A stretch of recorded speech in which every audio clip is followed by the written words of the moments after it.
नहीं होगी अकाल मृत्यु। धनतेरस पर अपने घर की दहलीज पर जलाएं सरसों के तेल का दीपक। लक्ष्मी जी की बनी रहेगी कृपा, होगी धन वर्षा। खजाने की तिजोरी में पूजन कर रखें 5 कौड़ी साबुत हल्दी की गांठें और धनिया के बीज।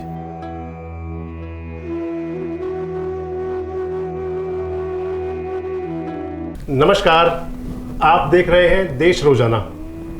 आज हमारे साथ हैं पंडित वैभव यश शास्त्री जी। इनसे हम बात करेंगे आज धनवंतरी पूजा के बारे में और धनतेरस पर्व के बारे में कि धनतेरस आखिर क्यों मनाया जाता है, इसे किस तरह से मनाएं हम, इसकी पूजा किस तरह से करें जिससे माँ लक्ष्मी कृपा हम पर बने। इस बारे में पंडित से बात करेंगे हम। नीलाम्बुजश्यामल कोमलांगम सीता समारोपित वाम भागम पाणो महासायिक चारुचापम नमामि रामम रघुवंशनाथम। आदरणीय श्रीमान जी पत्रकार संजय मग्गू जी का यहाँ बुलाने पर बहुत बहुत धन्यवाद।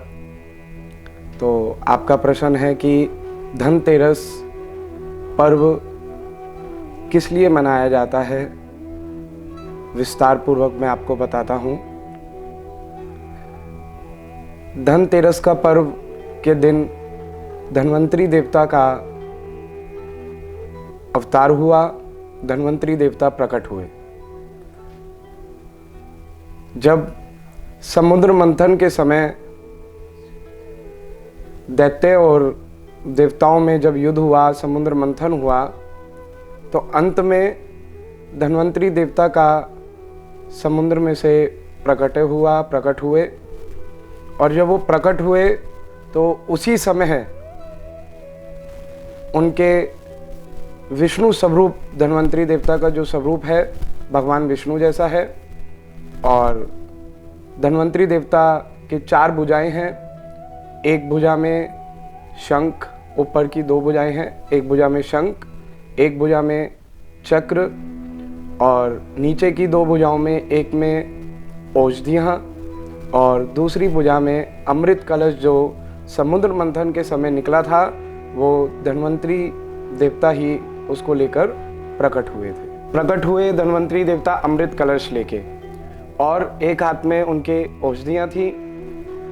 धन्वंतरी देवता को मैं इस चैनल के माध्यम से बताना चाहूँगा कि धन्वंतरी देवता को औषधियों का देवता भी माना जाता है, दवाओं का।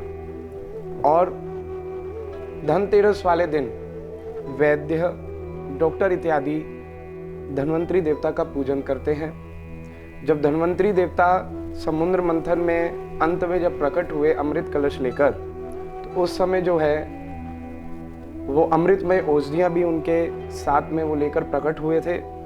तो उस समय से उन्होंने औषधियों में अमृत डाला, और जो आज आप और हम लोग सब दवा के रूप में औषधियों का इस्तेमाल करते हैं। यानी कहें तो धनतेरस धन संपदा के साथ साथ आरोग्य और स्वास्थ्य के लिए भी पूजा की जानी चाहिए। मैं आपको यही कहने जा रहा था कि धनतेरस जो पर्व है वो आरोग्य और लक्ष्मी का वास और धन धान्य परिपूर्ण करने वाला बहुत सुंदर पर्व है। जी। तो पंडित जी, किस तरह से पूजा करें धनतेरस पे जिससे माँ लक्ष्मी कृपा हम पर बने? जी, मैं बताना चाहूँगा। धनतेरस के दिन भगवान माता लक्ष्मी जी की, धन्वंतरी देवता की और कुबेर जी का पूजन होता है। तो धन्वंतरी देवता का बताया कि आरोग्य, किसी का किसी भी तरह का रोग हो और वो आरोग्य हो जाता है, विपुल धन धान्य से परिपूर्ण हो जाता है धनतेरस के दिन धन्वंतरी देवता का पूजन करने से। और अवश्य सभी को इस पूजन को करना चाहिए। उसके बाद साथ में महालक्ष्मी जी का पूजन करना चाहिए। महालक्ष्मी जी का पूजन जो है इसलिए किया जाता है कि उस दिन महालक्ष्मी जी जो है भूमंडल पर, इस लोक में, मृत्यु लोक में पधारती हैं, इसलिए महालक्ष्मी जी का भी पूजन किया जाता है, कुबेर देवता का भी पूजन किया जाता है। और मैं आपको एक इस चैनल के माध्यम से और अच्छी चीज़ बताना चाहूँगा। आप सभी इस कार्य को करिएगा। 2 नवंबर 2021 वार मंगलवार धन्वंतरी देवता महालक्ष्मी जी का पूजन करिए। और मैं बता रहा था आपको जी कि कुबेर जी का पूजन इसलिए किया जाता है कि धन कुबेर का पूजन, क्योंकि जो महालक्ष्मी जी की सवारी है जी जी वो 2 वाहिनी है जी।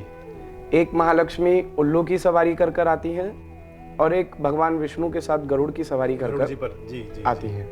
तो उल्लू वाहिनी जो महालक्ष्मी होती हैं वो जब जीव के पास आती हैं तो उसका जो दिमाग होता है उसको उल्लू जैसा कर देती हैं। आपको और हम सबको यही कामना करनी चाहिए, धनतेरस के दिन महालक्ष्मी हमारे निज निवास स्थान पर पधारें तो भगवान विष्णु के साथ गरुड़ सवार कर कर जो है पधारें और कुबेर हमेशा उसकी रक्षा करें।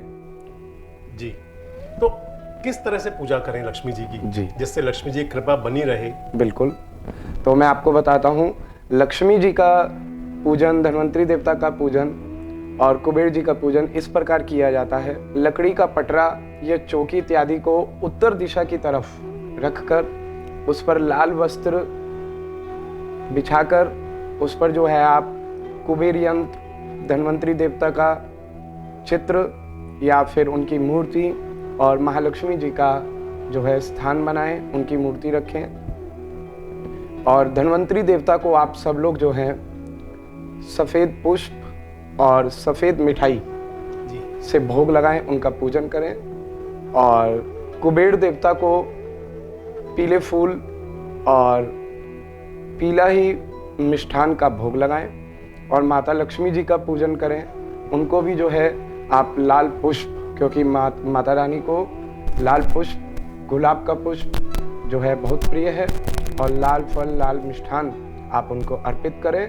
कुमकुम इत्यादि, अक्षत इत्यादि से, पुष्प इत्यादि से आप देवी देवताओं का, धन्वंतरी देवता का, माता लक्ष्मी का, कुबेर देवता का पूजन करें।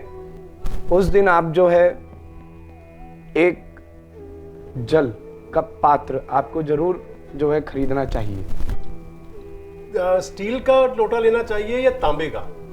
देखिए मैं आपको बताता हूँ, धन्वंतरी देवता जो हम धनतेरस के दिन शुभ अवसर पर ये स्टील जो आप मेरे से प्रश्न कर रहे हैं, स्टील का लेना चाहिए तांबे का, मैं इसका संशय आपका दूर करता हूँ। आप सभी ध्यान से सुनेंगे कि इस दिन हमको और आपको, कई लोग क्या करते हैं कि कोई कहता है कि कोई भी बर्तन लीजिए, चम्मच लीजिए, किसी भी तरह का कड़छी लीजिए, ऐसा नहीं। क्योंकि जब धन्वंतरी देवता भी मैंने आपको बताया कि जब उनका अवतार हुआ, प्रकट हुए, तो उनके हाथ में जल का भरा हुआ कलश था, अमृत कलश बता, अमृत कलश जो मैंने बताया, जो अमृत निकला था। तो मैं आपको ये कहना चाहूँगा कि आप जो भी बर्तन खरीदें वो ऐसा बर्तन हो जिसके अंदर आप जल रख सकें। उसके साथ साथ मैं आपको ये बताना चाहूँगा कि कटोरी हो, गिलास हो, कलश हो, और जो धन्वंतरी जी का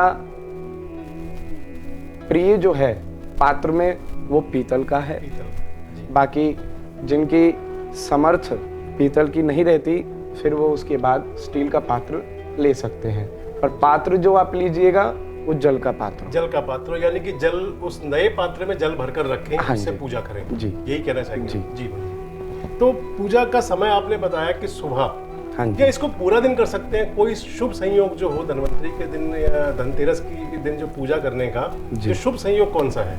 शुभ संयोग प्रातः अभिजीत मुहूर्त सुबह 11:30 बजे से लेके 1 बजे तक रहता है। उस समय आप कर सकते हैं। अन्यथा उसके पश्चात आप साय वेला में आप धन्वंतरी देवता, माता लक्ष्मी, कुबेर देवता का पूजन कर सकते हैं। ऐसा पंडित जी कौन सा काम ना करें जी कि जिससे कोई दोष बनता हो जी या पूजा में व्यवधान आता हो? जी ऐसा कौन सा काम ना करें?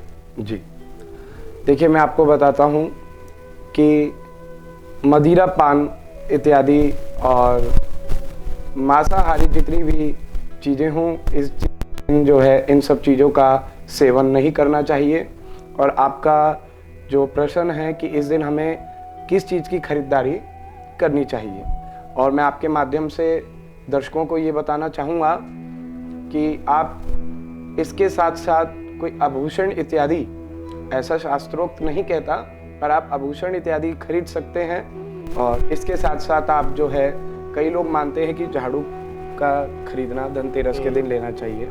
उसका महत्व इतना ही है, कहीं शास्त्रोक्त तो नहीं है, बस इतना ही है कि जब सुबह प्रातः माताएं अपने घर के अंदर जब शयन कक्ष से बाहर आती हैं तो उस समय सर्वप्रथम हर माता को अपने घर के अंदर झाड़ू लगानी चाहिए। यानी इसका कोई धनतेरस का महत्व नहीं है? महत्व नहीं ये है। तो हमेशा के लिए है कि घर में साफ सफाई रखें जी, और लक्ष्मी जी कृपा ज्यादा होती है तो इसलिए उस दिन ज्यादा करें। मैं आपको इसलिए बता रहा था कि वो जो जब सुबह हम प्रातः उठकर माताएं झाड़ू निकालती हैं तो एक तरह से हमारे घर के अंदर से दरिद्रता जाती है जी। तो उस दिन उस चीज को लेना चाहिए जिससे कभी हमारे घर के अंदर दरिद्रता का पालन ना हो। तो यानी कि प्रतिदिन करना चाहिए? प्रतिदिन, हाँ जी। कि इस दिन यम का दीपक भी जलाया जाता है। आप अपने घर के दरवाजे पे बाहर स्थान पर दक्षिण की तरफ मुख कर दीपक का और सरसों के तेल का दीपक जलाएं। जब आपके घर के सब जो है जितने भी लोग आप घर के अंदर रहते हैं सब लोग अंदर जब आ जाएं और फिर कभी किसी ने ना आना हो उस दौरान जो है आप घर के बाहर दीपक प्रज्वलित करें, सरसों के तेल का दीपक। इससे जो है बहुत महत्वता है यम का दीपक जलाने से। घर के अंदर किसी पे भी अकाल मृत्यु का कोई ऐसा योग बनता है तो वो कभी अकाल मृत्यु के जो बलीभूत नहीं होता, अकाल मृत्यु उसके निकट भी नहीं आती। यदि हमारे स्टूडियो में आए, आपका बहुत बहुत धन्यवाद। नहीं होगी अकाल मृत्यु। धनतेरस पर अपने घर की दहलीज पर जलाएं सरसों के तेल का दीपक। लक्ष्मी जी की बनी रहेगी कृपा, होगी धन वर्षा। खजाने की तिजोरी में पूजन कर रखें 5 कौड़ी साबुत हल्दी की गांठें और धनिया के बीज।